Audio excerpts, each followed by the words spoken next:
Well, I tell you, it's a hot issue in the legislature. The farming Snell and them act like they're going to be here tonight, but I hadn't seen them. They may call in. They may email us. The toll-free number is 1-800-251-5891, a pound 444. If you are C Spire Wireless, you are on. We're on the air. Somebody just said, ain't that good to know that we're on? Thank you, Linda. Anyway, before we go to the callers, 1-800-251-5891 if you wanted your voice heard on this issue tonight. Well, that's right. They were on the school network up north today, and isn't that what Mississippi State says about Ole Miss? The network. They were on the Ole Miss network talking about this. Yeah, they found out that wildlife is a good thing to talk about. Boy, they got a lot of calls, and that's good. They did a good job. But anyway, the Game and Fish comes here quite a bit.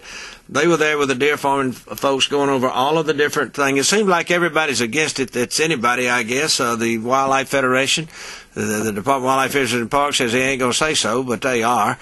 Let's see who else is. A lot of people. On this show is we got to take a position. Let the callers decide. Well, but explain to me, what are we for or against? Once again, bring it in case somebody's riding down the road tonight and have no idea what we're talking about. Well, it was a bill in the legislature, I think it was 20-something or other. You got it written right there, what the bill is. There's 2 or 3 of them, to let farmers come in like they're doing in Louisiana. It's a $600 million a year business.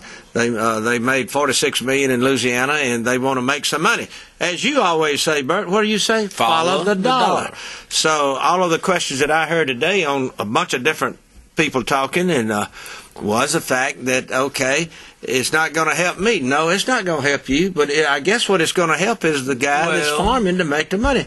Now, there's a little risk involved, I think. I don't know what the deal is on that. It may implicate you and me.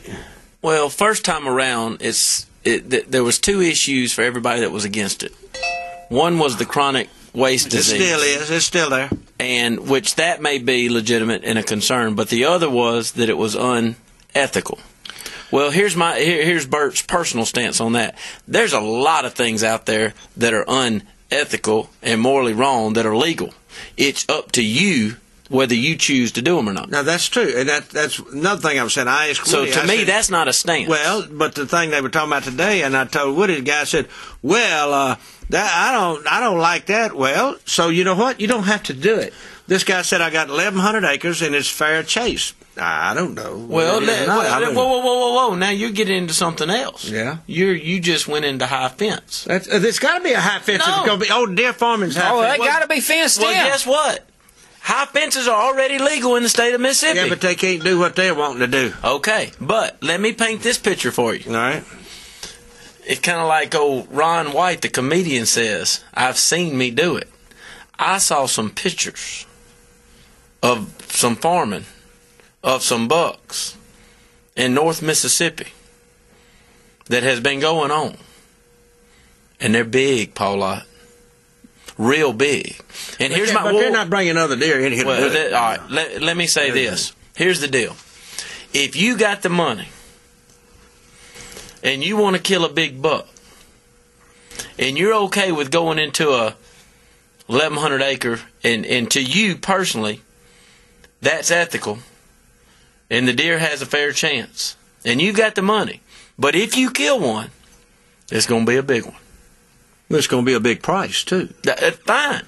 But my point is, if they can produce that, you get what you want, you got the money, it's still fair game for the deer, and somebody else is going to make some money, and guess what? The state of Mississippi is fixing to get some tax revenue. Okay. Is that all bad? Does that hurt Woody? I don't know. Does it hurt you, Woody? Does it bother you, Woody? Ain't going to hurt me one way or the other. Because you ain't going to do that. I'm not for hunting no fence. Well, I just think it's up for debate because here's the deal: you've got some people out there, and we're going to hear them all tonight, and I hope we do. That there's going to be 2 sides, and they both got blinders on. They're not going to listen to all the things in the middle. Woody's dead set. By gosh, you can't hunt in a fence. It ain't right. And that's fine. But that's fine. I didn't say that, Bert. But then all right, well, I'm going to use you an example. I said that's my opinion. Absolutely. That I won't hunt. And then guess what you've got? You've got some people with blinders on that say, by gosh, I got the money. It's my right. It's my prerogative. I want my son to go in there on this $10,000 hunt. And if I'm paying $10,000, I want him to kill a big old deer. Well, the only way to produce that is by deer farming.